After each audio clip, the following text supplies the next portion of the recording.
Olá, tudo bem? Eu sou o Creteu e esse é mais um Lab GNU, o Lab GNU ao vivo, Lab GNU hashtag 18. Hoje é dia 15 de junho, são 19 horas e uns quebradinhos e estamos aqui novamente na nossa sala de videoconferência do software livre Jitsi, que é o meet.git.si barra LabGNU. Hoje, para mim, é um LabGNU especial. Está aqui o meu comprovante de vacinação. Fui vacinado ontem, né? Então, a vacinação, que é uma coisa tão óbvia, não é? Um bom senso, não precisa nem ser muito inteligente, mas nos dias de obscurantismo de hoje, a vacinação passa a ser um ato político, né? Então, tá aqui, eu não sou anti-ciência, tá aqui, tomei a minha vacina, não só por mim, mas por todos os outros, né? E muito triste, é claro, por conta dos quase 500 mil que não tiveram a mesma sorte, né, de permanecer vivos e que pudessem ter recebido essa vacina graças ao genocida assassino que é grileiro lá do Planalto, né? Mas vamos lá. Se você estiver curtindo as nossas videoaulas, laboratórios e tira dúvidas, deixa aí o seu joinha, compartilha. E se você quiser e puder fazer uma colaboração financeira, ela é muito bem-vinda. Precisamos dela para continuar o trabalho. Tem aí os QR Codes e também na descrição do vídeo. Eu já estou aqui na sala com algumas pessoas, né?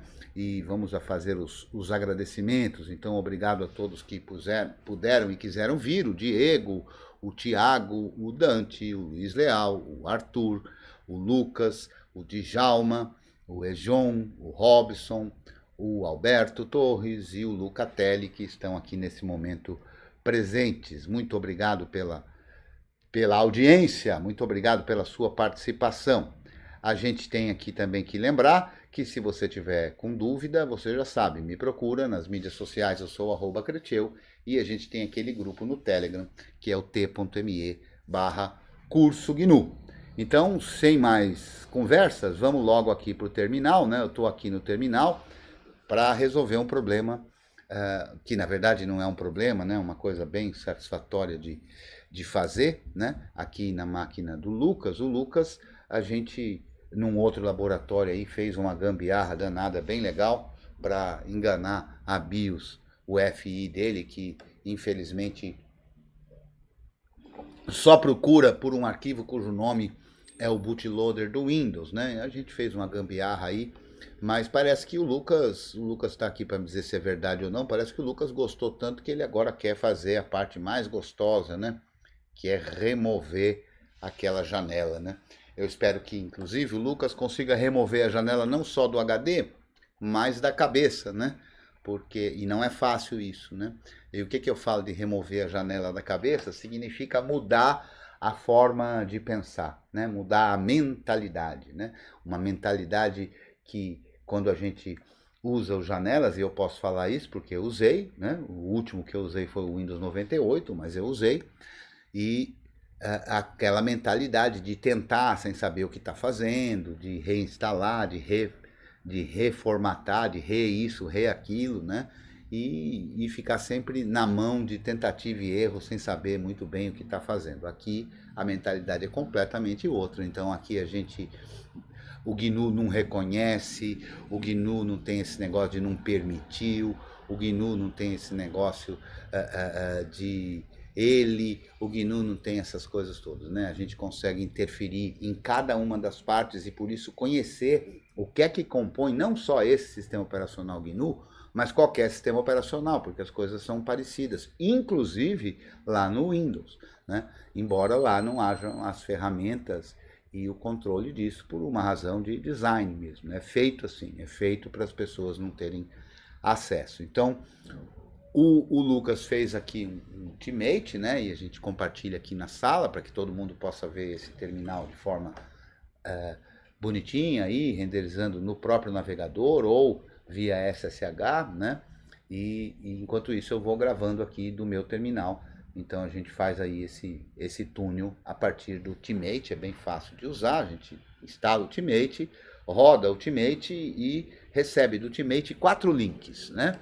2 de SSH e 2 de web, sendo cada um desses dois, um para apenas leitura e o outro para leitura e gravação. Então, o meu querido Lucas, olha só, digita aí, que eu não Opa, preciso nem saber qual é, digita aí a senha da Rutinha, toda poderosa Rutinha, porque isso aí nós precisamos de todos os poderes, né? Opa, tem senha de root aí? Oh. Tem senha de root aí? opa, Precisa olhar tenho a senha de tela. root. Essa é uma coisa Tenho senha também de... que demora um tempo para a gente se habituar, que é ler as mensagens, né? A gente tem um ímpeto de não ler as mensagens. Então vamos lá, su menos, eu vou digitar aqui para você, su menos, e agora digita a senha aí. Senha de root, né? Isso, senha de root, a toda poderosa Não sei rotinha. se é essa aqui. Não Se é. eu esquecer essa senha. Se você esqueceu, Tá, a gente. Vamos ver se você tem. Digita do seu usuário aí. tá. Pronto, também. Vamos ver se o teu. Professor, acho que... Vamos ver Tente de se. novo aí, eu acho que eu posso. Não precisa. Já estamos com a toda poderosa rotinha. Vamos ver se se tem uma senha definida para root. A gente pode olhar aqui nesse arquivo Shadow, procurando por root. Ó, não tem uma senha definida para root, né? Então É, só com o sudo mesmo, né? Então vamos lá. Vamos ver como é que estão aí as suas partições, particionamento com o LSBLK. Então a gente tem aí o barra no SDA3, que tem 94 GB, o swap, que tem 3 GB, está no SDA1, e no SDA2 temos aqui o barra boot barra EFI, que é onde está, inclusive vamos olhar aqui, ó, com o find barra boot EFI, eu vou dar também um pipe less, porque vai vir bastante coisa aí, a gente vai ver que tem aqui um EFI, Microsoft, papapá, boot, e a gente sabe, se você se lembrar do outro laboratório, que este arquivo, qual foi? Este arquivo, acho que esse aqui, né? Já não lembro mais, que é, não, é esse aqui, cadê ele? Que nós fizemos aqui aquela gambiarra, porque é o arquivo que é esse aqui, ó.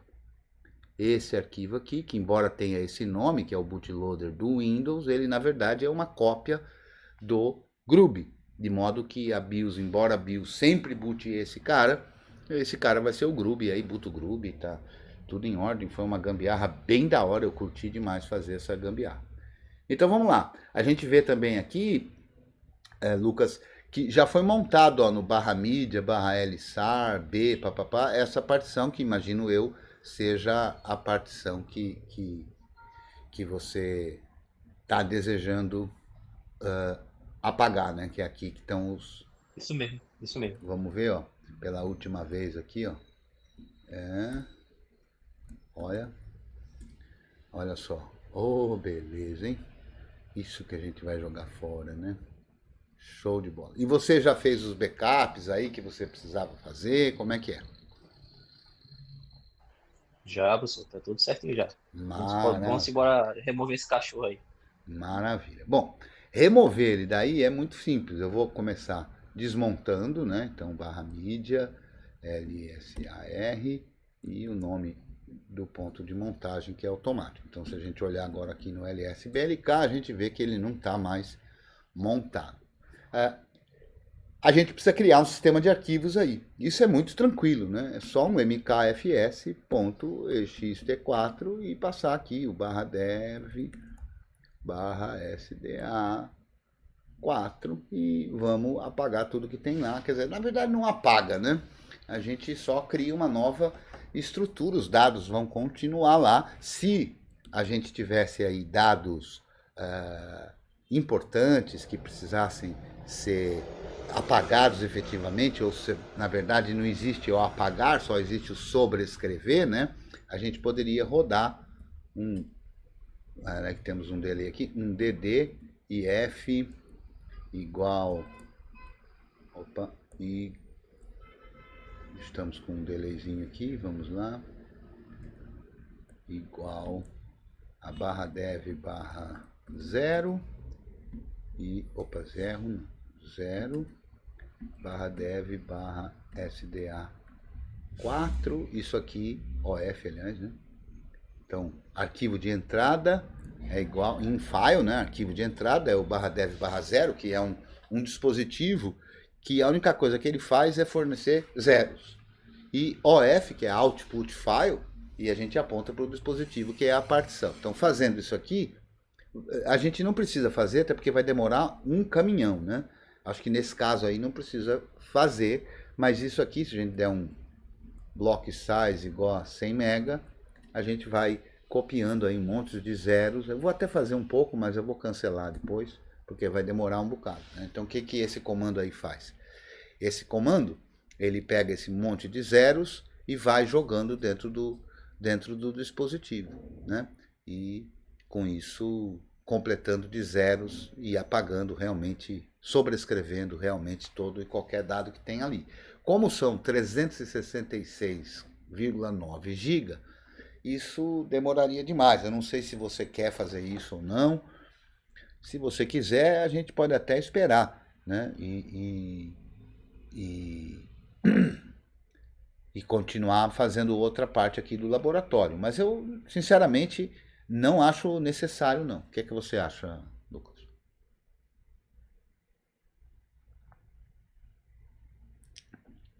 Lucas, ainda está aí? Tá todo mundo aí?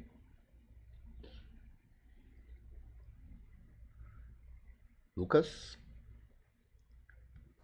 Opa, professor, tinha caído aqui, mas Tudo voltei. bem. O que é que você acha? Se precisa Como zerar é, tudo. professor? É porque esse comando que eu passei aí, ele está zerando tudo o que tem aí. Ou seja, sobrescrevendo qualquer informação que tem aí.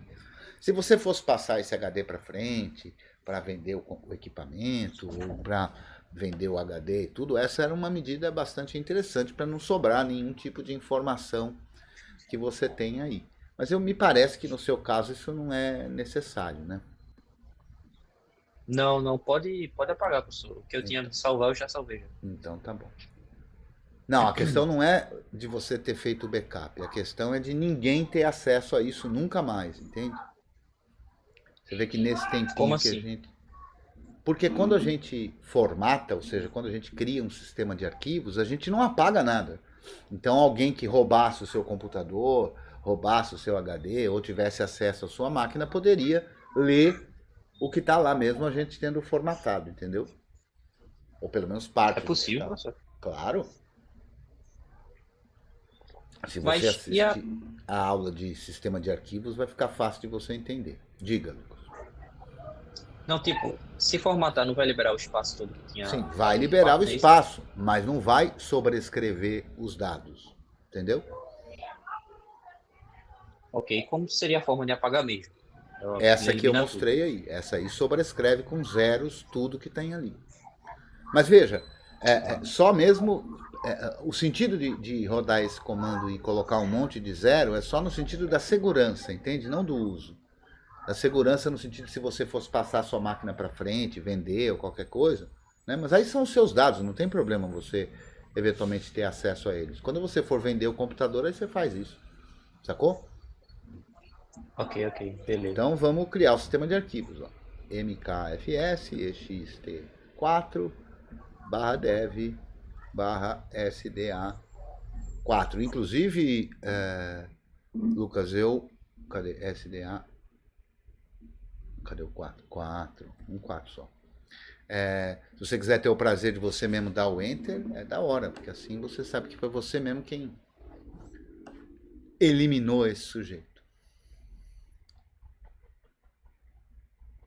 Manda ver.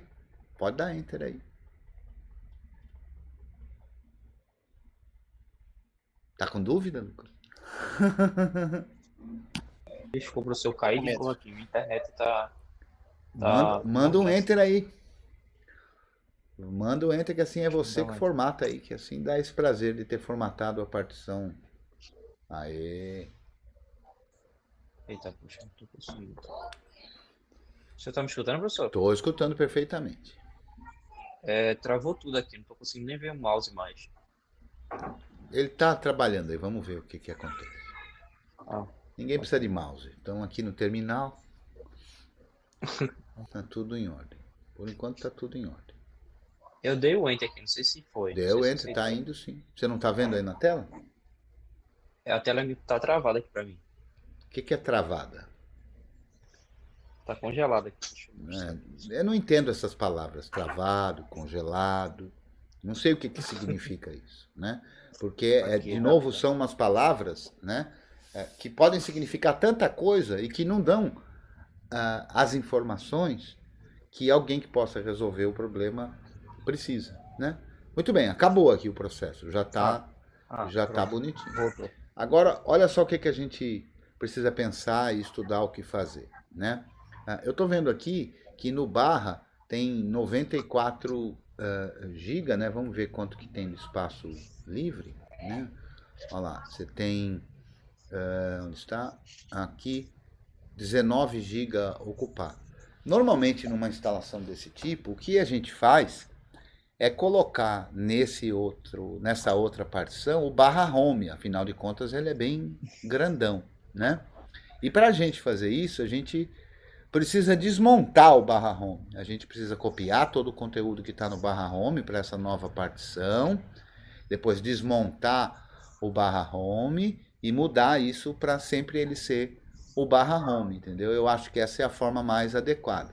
Porém, como você está logado aí, a gente não consegue fazer isso porque não tem como a gente desmontar o barra home e montar de novo, né? Porque você está usando, ele está usando, entendeu? O sistema tem arquivos que estão abertos aí para poder abrir o teu ambiente gráfico, essas coisas todas, né? Então, o que eu acho ideal de fazer é isso aqui. A gente pode fazer isso aqui, de fazer a cópia, né? Primeiro e depois dar o boot e arrumar isso aí, né? Eu acho que essa é uma forma que é interessante. Eu vou fazer isso aí. Vamos ver se dá para fazer antes do boot. Acho que dá. Então eu vou fazer o seguinte: eu vou montar esse dispositivo que a gente acabou de criar o sistema de arquivos, que é o SDA4. Eu vou montar ele nesse temporário chamado MNT. Aí a gente vai olhar aqui com DF-H e ver que, olha lá, tem 342 gigas e tal, pá, tá tudo ali. Então o que é que eu vou fazer? Eu vou aqui no CD barra home e aí aqui a gente só tem isso aqui, né? Vamos ver quanto de espaço você está ocupando na tua área aqui.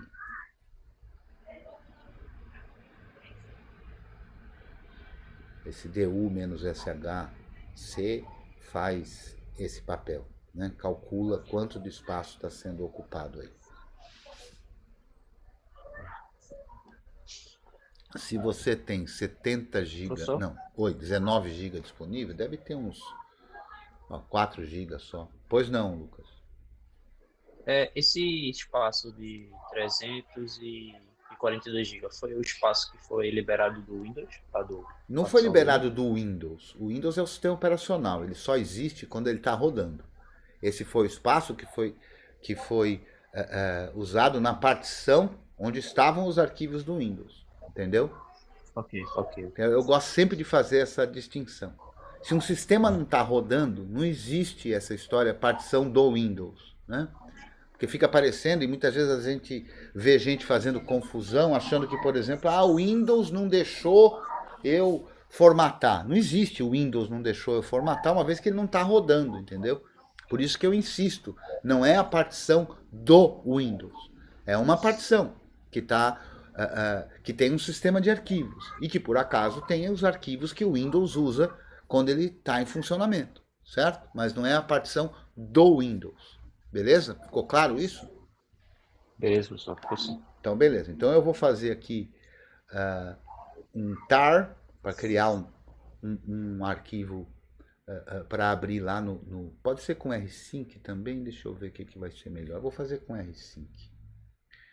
Rsync temos aqui? Não. Rsync. Temos rsync menos av barra home para barra MNT. Então eu vou mandar tudo que está no barra home, que é o teu diretório, né, para o barra MNT. São os 4 gigas aí que estão aí. Beleza?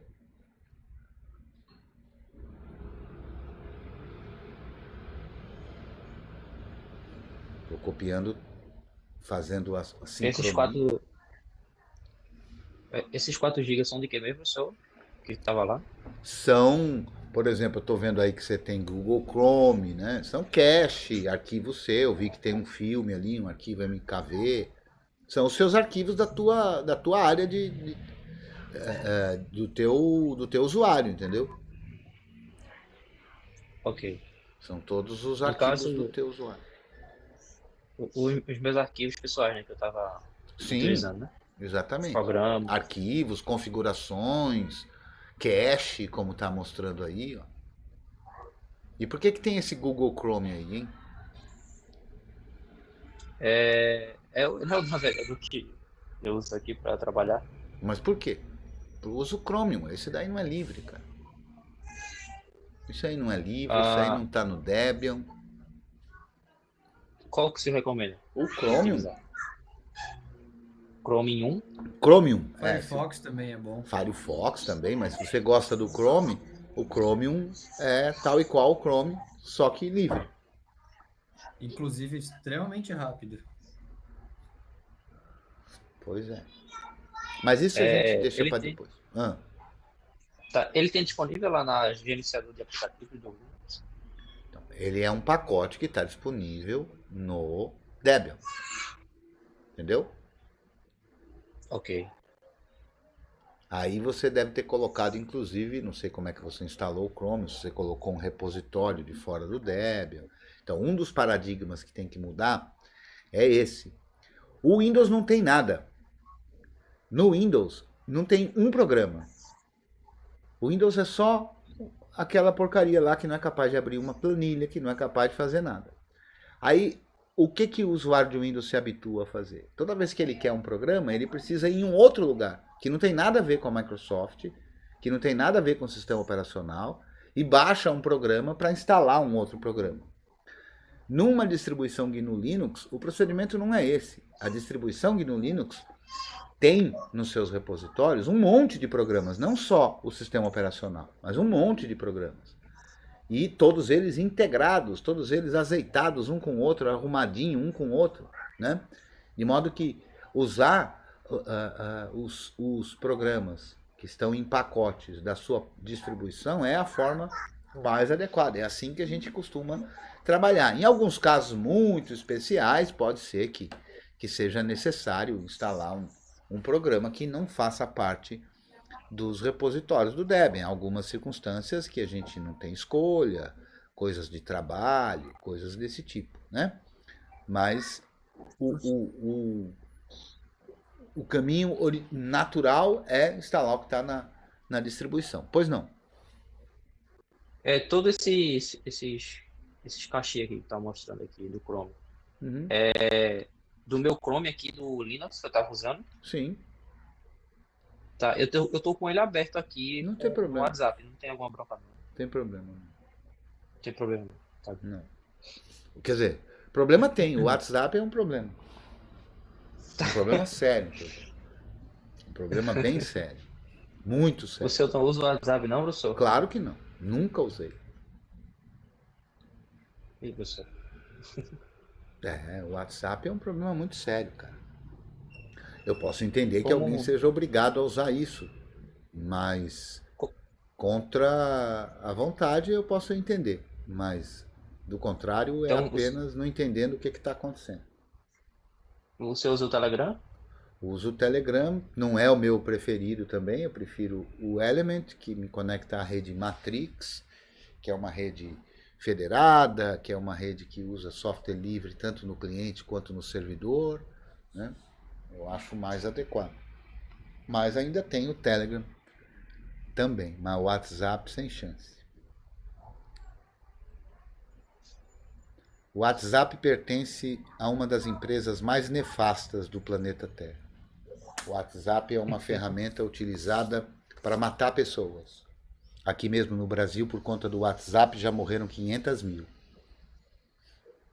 Meu Deus. É que as pessoas não se ligam, né? A gente está num país que está morrendo esse tanto de gente porque o WhatsApp, a troco de dinheiro, né? Divulgou um monte de mentira, um monte de notícia falsa para um monte de gente, né? Então eles ganharam um monte de dinheiro fazendo isso com o povo brasileiro, fazendo o povo brasileiro ser mal informado, se informar através de robôs contando histórias mentirosas, fora da realidade. É aí que vem a, a anticiência, aí é que vem a cloroquina, aí é que vem todas essas bugigangas, né? Então, só por Não uma só o questão de uma... WhatsApp, né? Oi? Não Não só só o WhatsApp, WhatsApp, o Instagram, Facebook também, o Instagram, todos Messenger. pertencentes à mesma empresa, diga-se de passagem. Mas é Né? claro. Então, Meu Deus. pois é. Então, não tem jeito de eu usar isso aí de maneira nenhuma. O Tome buraco é mais cash aí. fundo. Professor, eu não sei porque tanto isso, porque tipo, eu só uso o Meet aqui para minhas aulas e o WhatsApp no Chrome. Né? Começa a usar o Jitsi em vez do Meet. Eu não posso. Fiz essa sugestão aqui do trabalho e funcionou. É porque a faculdade, entendeu? A faculdade é o Meet, já dele, já, Sim, que é um sim. institucional. Tá. Então, mas esse é um aspecto, cara, eu entendo, mas ele não é um aspecto inócuo, né? Veja só, a faculdade não pode obrigar você a usar isso. Quando você se inscreveu na faculdade, não dizia que você era obrigado a usar isso, que você é obrigado a ter uma conta nisso. Né? Isso é mais ou menos como se eu dissesse para você que se você não morar no bairro X, você não pode frequentar a faculdade. Que tal? O que as pessoas achariam? Você tem carro? Não, eu Não. dirijo. Então imagine que na faculdade seja obrigado a ter carro para poder fazer o curso. Você ia topar isso de boa? Ah, vou ter que comprar um carro aqui porque na faculdade eles exigem que a pessoa, o aluno tenha carro. Você não ia Claro que topar, não, né? não, Então, mas não, como é que sim. você topa que você tem que usar uma ferramenta não livre que abusa dos usuários? Não, né? Então a gente tem que É, saber conversar direitinho, explicar e tudo e tal, né? Mas é equivalente, cara. É equivalente. Não tem como eu, te obrigar a ter um carro para frequentar a faculdade. Assim como não tem como te obrigar a ter uma conta nesse negócio, porque ninguém tem WhatsApp, só quem tem WhatsApp é o Zuckerberg, né? No máximo a pessoa tem uma conta em cada uma dessas plataformas, né? Até o momento em que ele achar que você deva continuar tendo, né? Então é importante a gente entender isso, né? E não podemos naturalizar isso, né? Achar que, tudo bem, o que tem de mais? Não tem muito demais. É muito grave isso, não é uma coisa que tanto faz. Se o software é de graça, o produto é você. É, exatamente. Mas mais do que é, isso, é- né? Mais do que isso. Né? Agora eu não sei como é que poderia mudar essa didática aí da faculdade em relação ao Meet, porque a aulas online, né? Eu não sei como é que poderia ser isso. Ué, usando qualquer outra ferramenta. Big Blue Bluetooth, Jitsi, que são softwares livres. Agora, para mudar isso numa faculdade antiga, eu acho difícil. É claro que é difícil. Pretos têm que ser escravos, o que é que você acha? Mulheres têm que ser inferiores, o que é que você acha? Não, tá Imagine que errado. alguém falou assim: mas é difícil de mudar isso. É difícil de mudar qualquer coisa. Mas se a gente acha que está tudo bem, não vai mudar nunca. Não vai mudar nunca. Então, para poder mudar, é preciso que as pessoas se conscientizem e vão lá reivindicar seus direitos. Então, tudo é difícil de mudar. Tudo que funciona do jeito que funciona é difícil de mudar. Porque tem muita gente que ganha com isso. Tem muita gente na escola, por exemplo. A maioria das escolas escolhe essa ferramenta por absoluta ignorância mesmo dos seus administradores, que não têm a menor noção. Né? Administrador normalmente não sabe absolutamente nada de tecnologia. É um janeleiro lá, um usuário de computador e acha que tudo, né, não percebe as implicações de se usar de maneira corporativa uma determinada ferramenta, né? Então, todo mundo usa, sabe esse papinho? Todo mundo usa, então vou usar também, sem fazer a devida análise, como é feita, por exemplo, para outros recursos que a corporação utiliza, né? Nos outros recursos que a corporação utiliza, por exemplo, qual é o fornecedor de papel? Eles analisam. Qual é o fornecedor de água? Quais são as condições da água que estão sendo fornecida? Qual é o fornecedor de energia elétrica? Quais são as condições da energia elétrica? E se não tiver de acordo, vão reclamar. Qual é o fornecedor do material didático? Qual é o fornecedor do computador?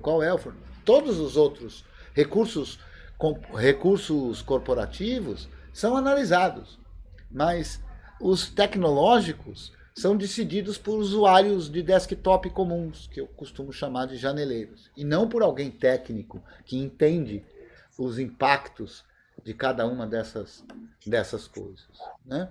E aí as empresas deitam e rolam, né? Essas empresas deitam e rolam. Professor, o senhor me fez refletir aí em relação a essas coisas, viu? É importante saber delas.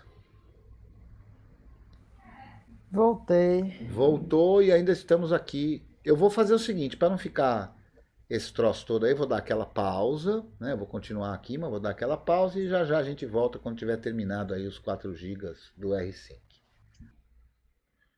Muito bem, estamos de volta. Agora já foi copiado os 4 GB e tanto. Eu vou rodar de novo o mesmo comando para a gente ver, Lucas, que alguns arquivos modificaram enquanto a gente estava usando. Tá vendo? Porque você está com o navegador aberto aí e tal. Cada vez que a gente roda muda alguma coisa, tá vendo? Porque está em funcionamento. Muito bem. Então olha só, lá no /mnt a gente tem a mesma coisa que a gente precisa ter no /home, ó, que é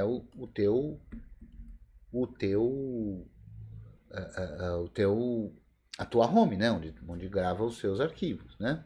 Então, o que eu vou fazer? A ideia, então, ó, lsblk, a gente vai ver aqui, ó, o barra é o SDA3. E o que vai se tornar o /home é o SDA4. Então, a gente vai montar o SDA4 no /home. Só que a gente vai ter que fazer um macete aí para poder conseguir fazer isso, porque a gente não consegue. Eu acho que vai dar problema se tentar mudar o nome do /home aqui durante o processo que você está conectado. Mas eu vou tentar. Então eu vou primeiro rodar aqui um BLK ID, ou melhor, eu vou rodar aqui um gen fstab, deixa eu ver se tem. Não tem, vamos instalar ele. apt install art install scripts. Show de bola. E aí eu vou rodar, depois que ele instalar, eu vou rodar o gen fstab, que é um programa que gera o arquivo fstab, para eu não ter que ficar copiando e colando os UIDs e tudo mais e ter chance de ter menos problema. Então vamos lá. Então gen fstab -u no barra. Aqui só vai mostrar na tela. Então ele mostra o SDA2, o UID, o SDA4, que por acaso está no /mnt, o swap, tudo bonitinho. Então agora eu vou mandar isso aqui para o arquivo /etc fstab e vou pagar algumas coisas lá que não precisa. Então vamos lá, o fstab, tá aqui bonitinho, ó. O barra tá nesse cara aqui, esse aqui a gente não precisa, esse aqui a gente não precisa. Pronto. Agora, esse aqui, apaguei coisa demais? Apaguei. esse aqui é que vai ser montado no barra home. Então, o barra home é um arquivo, um diretório, aliás, né? Onde vai ser montada a partição. Então, a gente vai colocar aqui o barra home. Tá aqui o swap, tá aqui tudo direitinho. Vamos salvar. Então, só que o que acontece? Eu já tenho um diretório barra home e nele tem um monte de arquivo aí, né? Então, o que eu vou tentar fazer aqui para ver se eu consigo fazer isso? Que é mudar o nome desse cara aqui.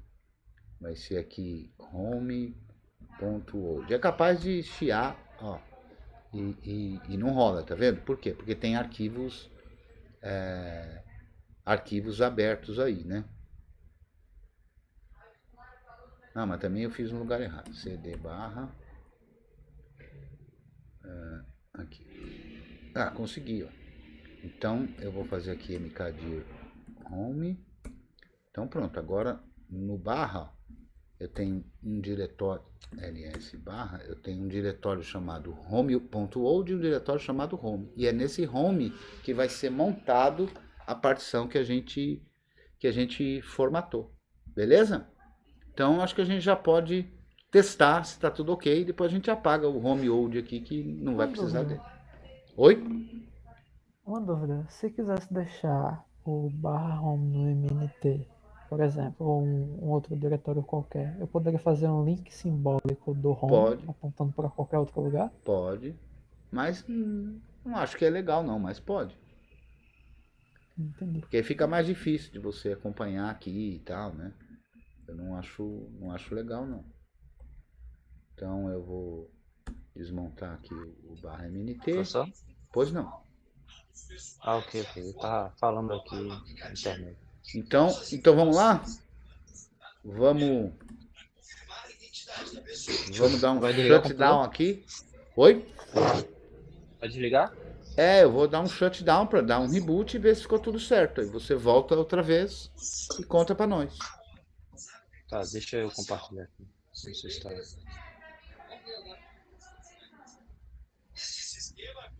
Ah, lá pela tela? Beleza, então vamos colocar aqui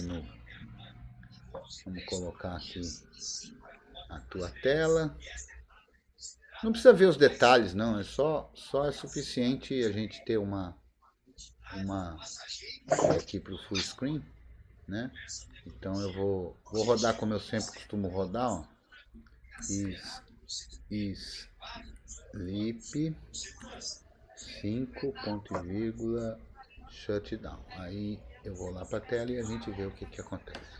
Passa 5 segundos e vamos ver se vai dar tudo em ordem ou se vai dar alguma zica que a gente vai precisar arrumar. Rebutando a máquina, conforme a gente pode ver aqui.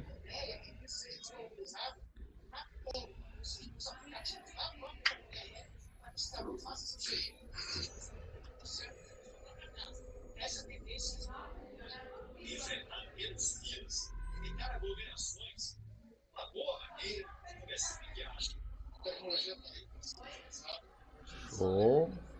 Antes de você logar com o teu usuário, bom, estamos ainda no... Nossa, que demora para dar boot isso, hein? Pode mandar ver aí. Demora sempre assim?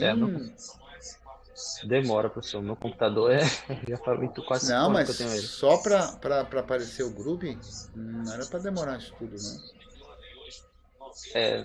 Demora, tem vezes que demora, professor. Também demora um pouquinho.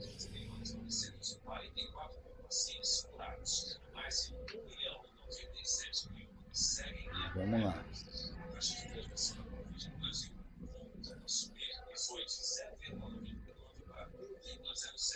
Pressione Ctrl C para cancelar todo jeito. Ele está checando o file system. Eu também posso ter cometido algum errinho. Mas vamos lá. Demora isso tudo mesmo? Caramba. De novo esse HP aí, o que está acontecendo? É assim mesmo, cara? De vez em quando ele mostra o símbolozinho do HP. Ele fica nessa tela preta algumas vezes, mas é rápido. Agora tá demorando mais do que o normal. Na verdade eu não gosto dessas telinhas aqui, eu prefiro letrinha, né? Porque letrinha a gente vê o que está acontecendo, né? Beleza. Opa, deixa eu botar Aperta aí o isso. Ctrl Professor, Alt onde, F1 ou F2, não sei. O que foi? aonde que essa telinha fica armazenada? Qual No telinha? barra boot? Aqui, a telinha ali das informações do kernel, que não aparece no caso. Ah, você pode ver com o Do Demesg, kernel né? mesmo. Pode logar aí com o teu usuário.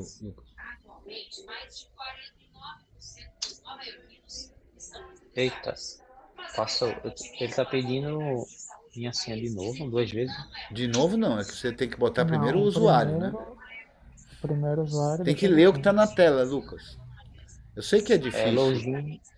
Eu sei que é difícil no princípio, mas é isso aí. No caso, o meu usuário é o Elisar. Isso. Elisar. A senha.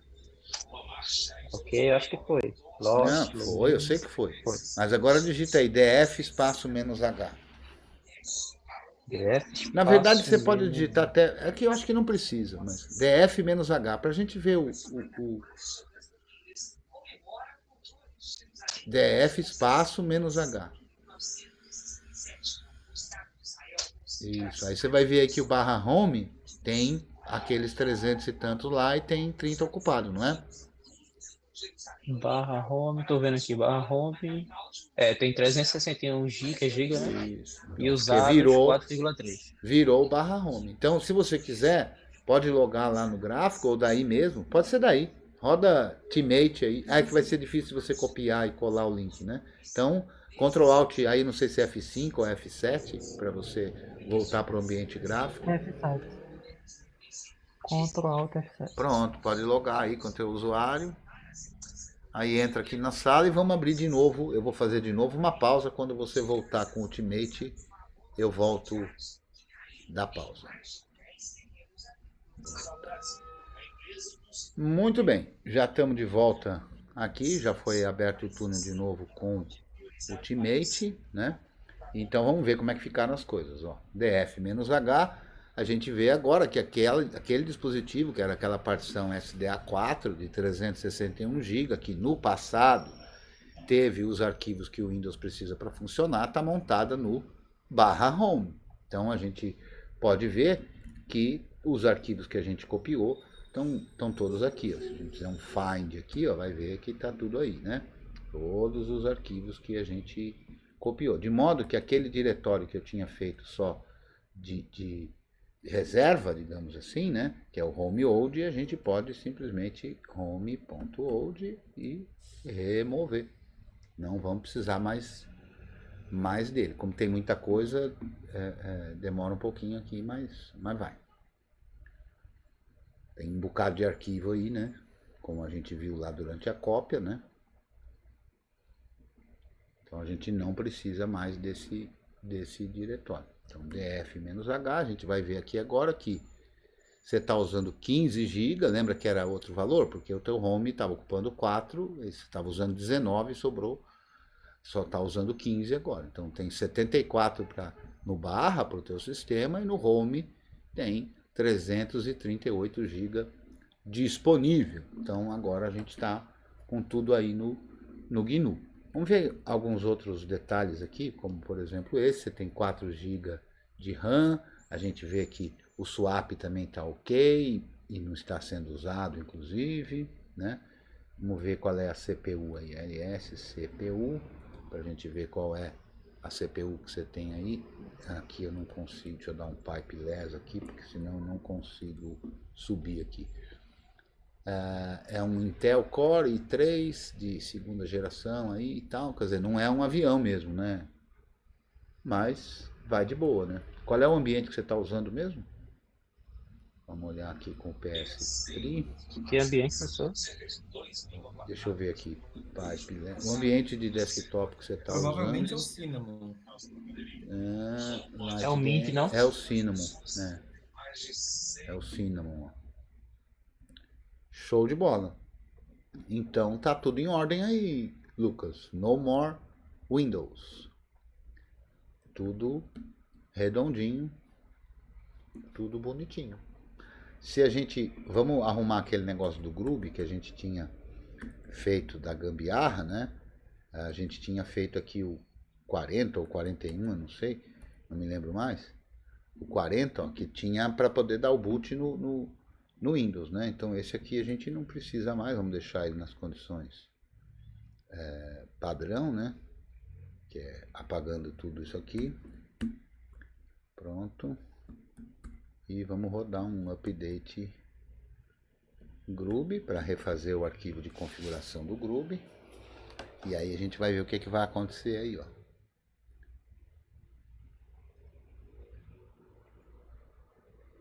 Aí tá o kernel. Tem mais de uma versão de kernel, a gente pode até remover, não precisa tudo isso aí.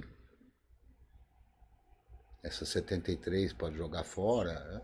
Mas veja, ele mostra que encontrou o Windows, né? Por quê? Porque os scripts identificam que esse arquivo seria o bootloader do Windows, né? Diga, Lucas. O que seria o kernel, professor? O kernel é o Linux, cara. É o programa que gerencia a memória, gerencia os recursos da máquina para que os programas possam ter acesso aos recursos. O kernel é o núcleo do sistema operacional. Então, o kernel, que a turma chama de Linux, né? Chama o sistema inteiro erroneamente de Linux, mas Linux é só o kernel, é uma parte do sistema.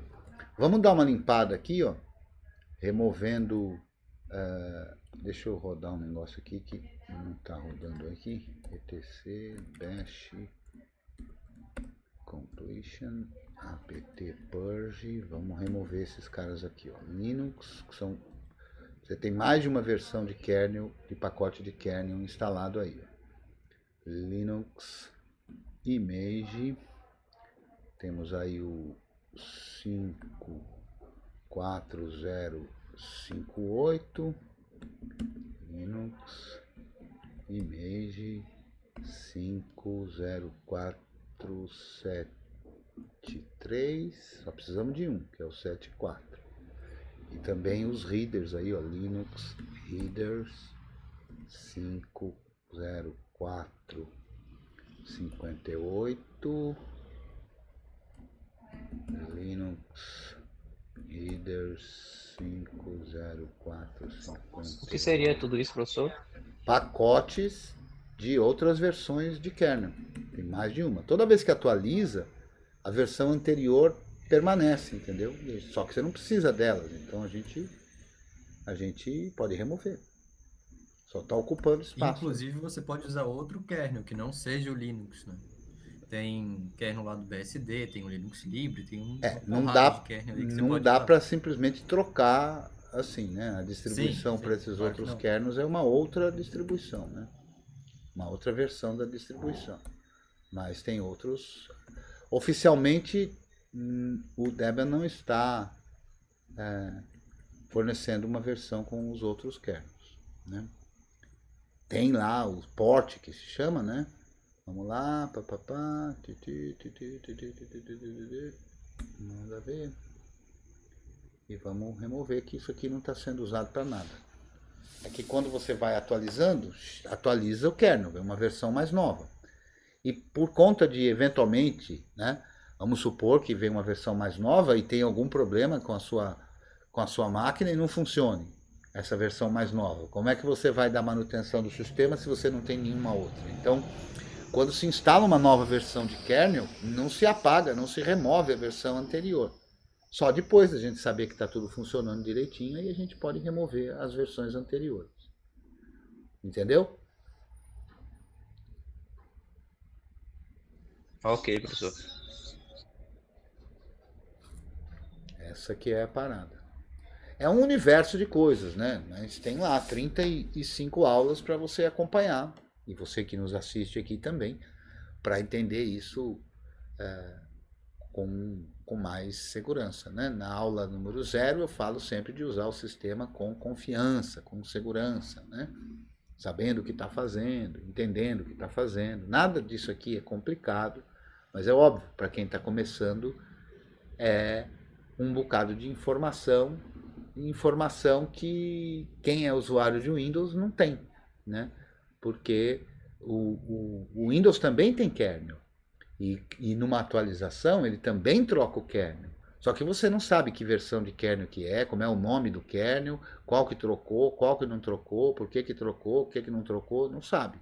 Simplesmente um dia você vai lá, aparece lá uma tela lá, inclusive dizendo que você é obrigado a manter o computador ligado. Vamos ver se ainda sobrou aqui. grep linux im. Ainda tem esse outro aqui, apt purge linux image unassigned.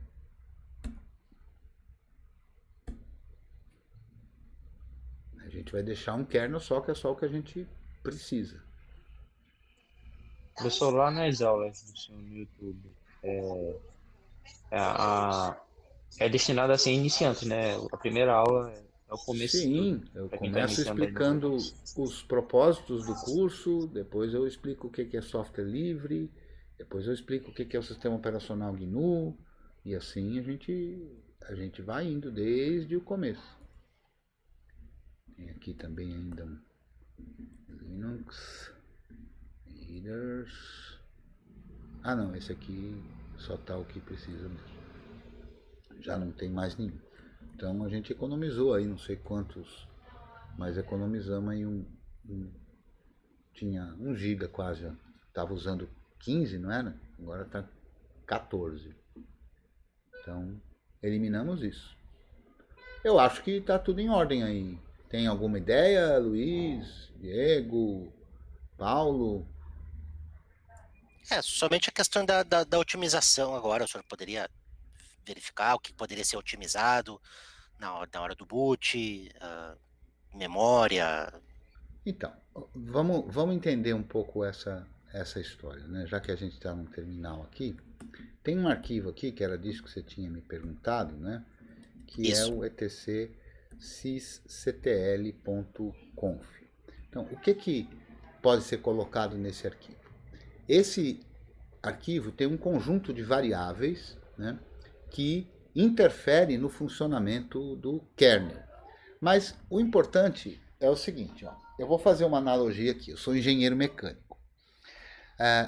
Quando a gente compra um carro, a gente pega o carro e sai andando com o carro. E um carro, digamos, para uma pessoa comum, né, a gente não mexe em certos detalhes do carro. Por quê? Porque tudo no carro veio configurado, digamos assim, né, veio ajustado para um uso comum das pessoas, né? Agora, imagine que eu vou fazer um carro de corrida. Então, um carro de corrida precisa ter alta performance, né? Se eu pegar um mecânico que conserta carros, o mecânico que conserta carros, entende como o carro funciona, administra o carro, né? Mas não conhece esse aspecto, não necessariamente, né? De fazer o ajuste fino. Então, por exemplo, num carro de corrida, a relação entre combustível e ar que entra no motor pode ser ajustada. A relação de frenagem do freio dianteiro para o freio traseiro pode ser ajustada. Dependendo da pista, posso até ajustar o lado direito e o lado esquerdo diferente. A suspensão, dependendo da pista, ela tem que estar mais mole, dependendo da pista, até do piloto, ela tem que estar mais dura. A calibragem do pneu depende da corrida, depende do que vai fazer, né? E assim um monte de ajustes que um mecânico de competição conhece, né? Então, Diego, cuidado com essas coisas que se lê por aí, porque para poder mexer nesse tipo de arquivo tem que ter um conhecimento muito mais específico, né? Por exemplo, aqui tem um exemplo de mexer com IPv4, IPv6, desabilitar IPv6, desabilitar forwarding de IPv6 e um monte de coisas que eu diria assim, se você, que nem estão aqui nesse arquivo, né, mas tem um monte de variáveis, um monte de coisas que podem ser alteradas e que vão modificar o funcionamento do kernel, que vão fazer esses ajustes finos. Então, o que eu sugiro para quem tem esse tipo de interesse, é procurar, vou ver se eu acho o link aqui rapidamente, procurar na documentação do kernel, né, todos esses parâmetros que podem ser alterados, né? Então não é uma coisa assim, eu acho engraçado, né, porque eu vejo o que a gente chamaria de panaceia, né? Então aparece lá um site que fala que você fizer isso e tal, quer dizer, eu tenho a sensação de que esses artigos acham que o pessoal das distribuições é estúpido, né? E aí eles descobrem a América, ou seja, descobrem alguma coisa que vai funcionar em todos os casos e vai melhorar, o kernel vai ficar uma beleza e tudo. Poxa, vamos pensar bem. Se existisse uma coisa que melhorasse para todo mundo, por que a distribuição já não teria colocado isso como a condição padrão, né? Então, o que as distribuições fazem? Elas estabelecem aquilo que vai atender à maioria das pessoas, tal e qual um fabricante de automóvel. Então, aquilo que vai atender à maioria dos casos é a forma como que vai vir por padrão a configuração. Agora, é claro, se você tem o conhecimento, tem a necessidade, aí você consegue fazer alterações e, eu achei aqui, vamos ver se é essa mesmo aqui. Eu vou passar o link aqui, já vou deixar também na descrição, né? Deixa eu aqui já abrir a descrição aqui para... Vocês não estão vendo aqui, mas eu vou abrir a descrição para colocar o link, né? Tá lá, copiando o link, pronto. Então eu vou colocar aqui em full screen para que vocês vejam, né? Então vamos lá, full screen, vou lá no navegador e aí aqui tem www.kernel.org/doc/documentation sysctl. Então aqui tem a documentação completa, né, de tudo que é coisa que tem aí, para que serve, o que funciona, né? Então dá para, por exemplo, modificar como que o kernel vai tratar com a gestão de memória, se ele vai usar, em que condição ele vai usar mais ou menos swap, em que condição ele vai fazer isso, vai fazer aquilo. Então tem um monte de variáveis, aqui nem é a documentação toda não, aqui são os nomes das variáveis, né? Mas eu recomendo esse site aqui mesmo, kernel.org, que é onde estão as informações e tem toda a documentação aqui. Eu não sei se tem uma página mais bonitinha, né? Aqui tem o sysctl, aí tem aqui readme 00 index, explicando o que é cada um desses arquivos, e aqui tem as informações de cada um deles, mas acho que aqui não é a forma mais adequada não. Deixa eu procurar aqui se eu acho uma forma mais adequada. Eu procurei direto no site kernel.org, mas vamos procurar aqui manual, documentation, ou só documentation. Vamos lá, documentation. Aqui tem a man page, tem de novo aquele link lá. Aqui explica, mas aqui está muito simples. Bugs, proc ng, não estou achando aqui agora a que eu queria achar. Tem uma aqui do Arch Linux, vamos ver se na documentação do Arch Linux está bacana isso. Ops. A documentação do Arch Linux. Mostra, fala de várias aqui, sobre segurança, sobre performance, quantidade de... não explica muito bem cada uma delas, mas enfim, é isso aqui, gente, tem que estudar essa parada toda. Não tem, né? Sim. Não tem uma receita de bolo aí, vai ter que sair caçando o que é que você pretende, né? Repito, num desktop, eu diria que para a maioria das circunstâncias isso é absolutamente desnecessário, porque as condições padrão dão conta de trabalhar na média, né? Trabalhar com uma performance adequada e tudo mais. Agora, se você quiser entender, eu sugiro você dar uma bela estudada nisso. É legal, eu acho que você pode, no caso de um servidor e tudo mais, obter alguma vantagem em fazer isso. Mas é uma coisa de se aprimorar mesmo, né? É bastante coisa que tem. Tem livros sobre isso, né? Tem a documentação que está disponível aí nos sites, no site do kernel.org, aqui está disponível no Arch Linux e tantas outras, né? Então é por aí, cara. Beleza? Tranquilo? Não. Essa ferramenta, no caso, esse arquivo, seria a forma correta de fazer essa interação com o kernel? Depende, né? Esse Ah, arquivo ele vai ser lido durante o carregamento do kernel e vai mudar algum valor que está aí para o tempo todo assim que boota, né? Mas é possível você, com o comando sysctl, né? Você consegue mudar em tempo de execução, né? Você pode mudar alguma característica aqui nesse instante, certo? E depois que você rebootar a máquina, a característica volta para a condição padrão. Se você quiser que aquela característica fique sempre a cada boot, aí você edita esse arquivo e põe essa definição lá, né? Mas é possível de mexer aqui on the fly, né? Ou seja, quando a coisa está em funcionamento, né? Inclusive tem aqui, ó, sysctl-a, mostra todas as variáveis e os respectivos valores, né? E aí você consegue interferir, e se você interferir nesse momento, né, o kernel vai passar a funcionar com esse novo valor que você colocou, né? Agora, se você quiser que isso sempre ocorra de novo, aí você vai editar esse arquivo e vai colocar lá essas configurações que você quer mudar. Por exemplo, essa variável aqui, ó, swapness, indica quanto maior é esse número, mais swap ele vai usar, né?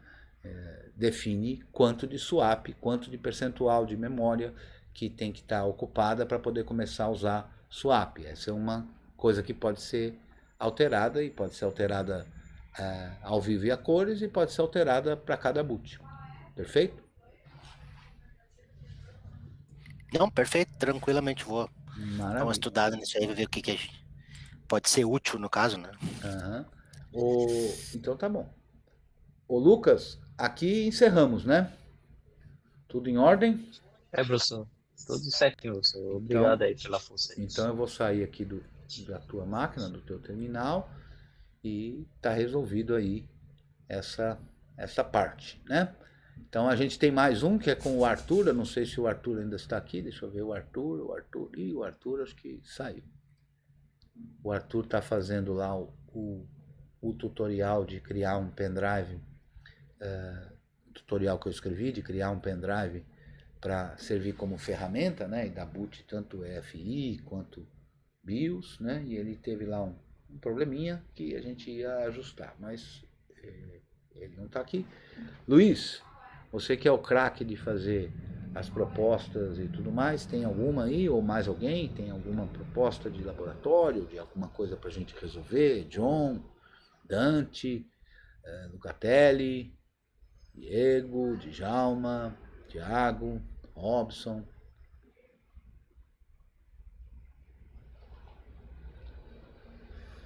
Estamos aqui à disposição.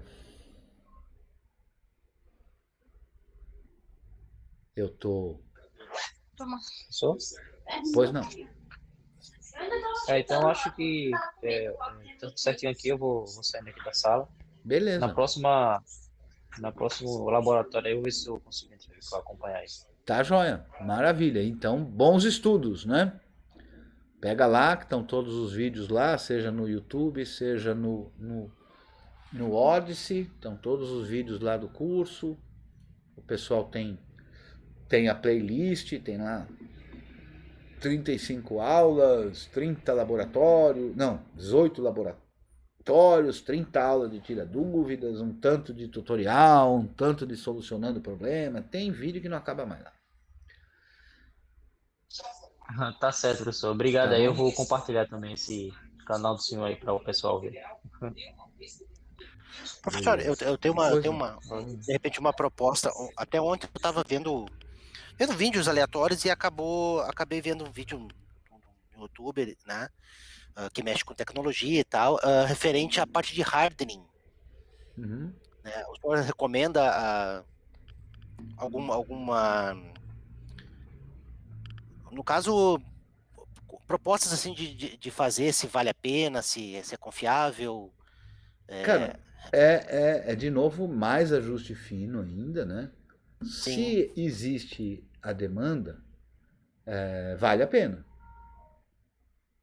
né? Se existe a demanda, né? Essa que eu acho que é a questão. Existe inclusive uma norma que é 27.001, se não me engano. Tem uma norma, não, essa é de segurança da informação, mas tem uma específica de hardening mesmo, né? que dá várias dicas de coisas que precisam ser feitas, né? uhum. De forma genérica, né? Inclusive, né? Para que e aí O tem. senhor poderia de repente falar algumas delas, assim? Diego, tem um monte de coisas, né? É, por exemplo, definindo se você que programas que você tem instalado ou não já é uma forma de hardening, definindo permissões com ACLs e tudo de forma mais rigorosa é uma forma de hardening. É, ter controle sobre tudo que acontece na rede é uma forma de hardening. A norma que eu queria lembrar era a BS 7789. Essa é a norma específica de hardening. Então tem muita coisa, né, cara? Certo. Digamos que é um curso novo, entendeu? É um troço bem complexo, né? Que envolve um monte de coisas, né? Desde o sistema operacional como um todo, passando pela rede e tudo isso, né? Então tem muita coisa que pode ser feita. Em algumas circunstâncias isso é muito importante, em outras é meio que dispensável, né? Algumas distribuições procuram cuidar um pouco disso, né? O Debian é uma delas, por exemplo, né? O Debian, quando a gente faz um pacote no Debian, um pacote que é compilado, né? Um pacote cujo programa é compilado, a gente usa algumas flags da compilação que evitam certas coisas, como vazamento de memória dos programas e uma porção de outras que são de hardening, né? Ou seja, que deixam a coisa endurecida, né? Hardening é endurecido, né? Então tem um monte delas para se mexer, é um assunto bastante extenso, né? Muito bem. Sim, o Lucatelli, o tamanho do swap, o tamanho que você vai usar, depende da configuração de RAM, de quanto de RAM você tem. Olha, depende, mas depende de outros fatores também, de como é que é o uso que é feito, como é que não é feito. Né? Em algumas circunstâncias nem precisa de swap, depende do que você tenha, do que você rode na sua máquina, né? O swap é só um espaço em disco que faz às vezes da memória quando falta memória física. É isso que é o swap, né? O kernel, obviamente, dá preferência por usar a memória, né? Porque a memória, obviamente, é muito mais rápida do que, se a gente olhar aqui, ó, a memória é muito mais rápida do que o swap. Eu aqui agora, por exemplo, estou usando 11 MB de swap aqui com tudo que eu tenho rodando aqui, que não é nada na verdade, né? Mas eu tenho aqui porque essa partição já existia, então eu acabei deixando ela desse tamanho. Usei essa, quando fiz essa instalação, usei esse critério de 2 vezes a memória RAM, eu tenho 4 GB e tudo, até porque também na época eu hibernava, né? Então, se você quer usar o recurso de hibernação, você precisa ter um swap, né? Pode ser em arquivo, pode ser numa partição, mas você tem que ter um swap num valor igual ou um pouquinho superior à memória para você poder hibernar, porque na hibernação, o processo de hibernação faz isso, ele copia todo o conteúdo da memória para um arquivo ou para uma partição de swap, e aí quando você boota a máquina de novo, ele pega esse conteúdo, a máquina desliga mesmo, né? Ele pega esse conteúdo e recoloca outra vez na memória no lugar onde estava, de modo que tudo que você tinha, todos os programas que estavam abertos continuam abertos, as atividades que estavam sendo feitas continuam sendo feitas e assim por diante, né? Então essa vai depender aí então não tem, de novo, né? Muito poucas coisas no GNU Linux, a gente tem uma resposta única que atenda a todo mundo, né? O Robson fala, quando começa a fazer swap, tudo fica muito lento. Olha, na verdade é assim, o problema não é o swap está te salvando, né? O problema é que você está usando programas que exigem uma quantidade de memória superior à que você tem. Então a culpa não é do swap, o swap é o contrário. O swap está te ajudando, né? Se você não tem swap e você abre um programa que precisa de memória e não tem a memória disponível, o kernel vai tratar de derrubar algum outro programa que esteja rodando para liberar a memória. Então, se você não tem swap, no entanto, o que você usa exige uma quantidade de memória maior do que a que você tem, você vai ficar, inclusive, com um sistema instável, né? Porque do nada, vai parecer que é do nada, um programa vai fechar. E esse programa que fecha pode ser o teu servidor gráfico que você está usando e com ele fecha todo o resto. Pode ser um programa que esteja calculando alguma coisa e assim por diante, né? Então, o problema de ficar lento quando usa swap é da natureza do swap. Se você usa swap em disco, né? Normalmente quem tem pouca memória vai usar swap em disco, né? E o que acontece é isso, né? Então ele está te salvando, mas ele não faz mágica, né? Porque o disco é mais lento do que a memória. Então, se isso acontece eventualmente, né? Um uso grande de swap, eventualmente, por conta de alguma coisa específica que você não costuma fazer, né? Você foi lá renderizar um vídeo, você foi renderizar uma animação e tal, e naquela ocasião usou tanto de memória que foi preciso usar swap e tudo mais, né?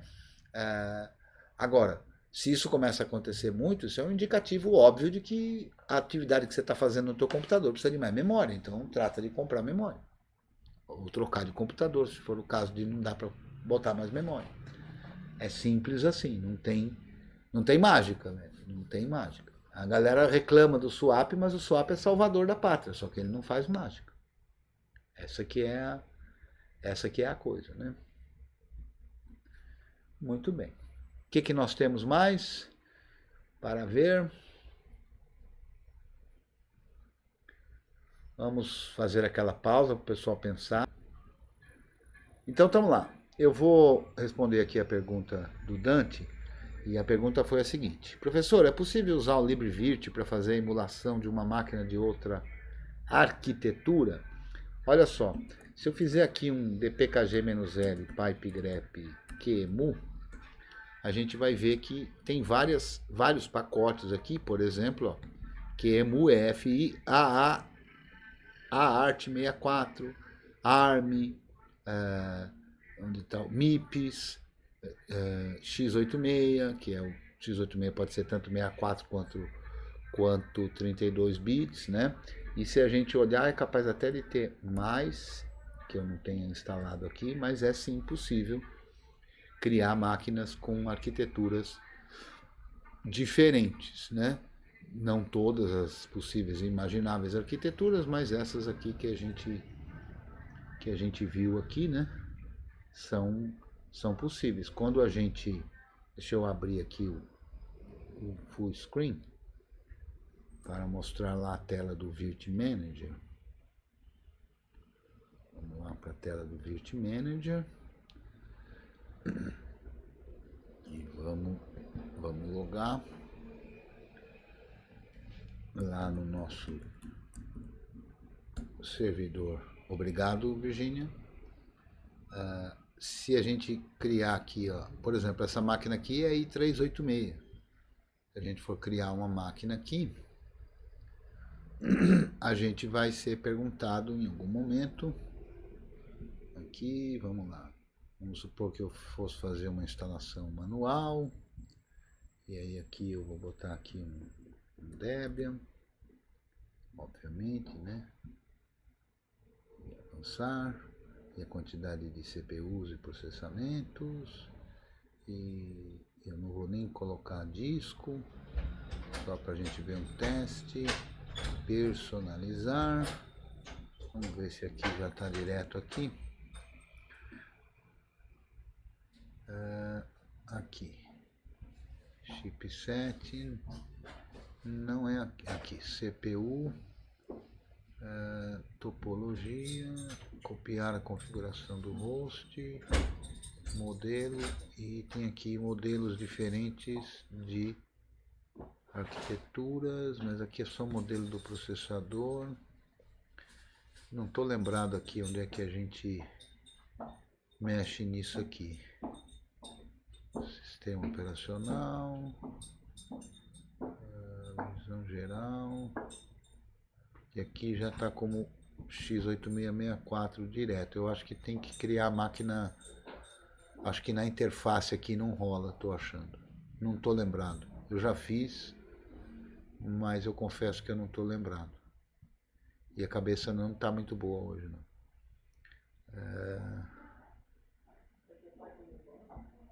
Mas nada que a gente não encontre aí, né? Nada que a gente não encontre, porque você sabe que aqui eu garanto que respondo todas as perguntas, né? Inclusive com uma resposta que é não sei, né?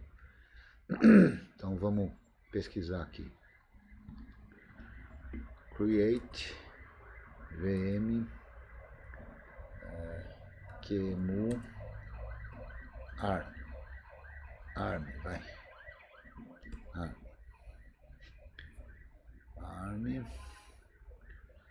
Vamos lá.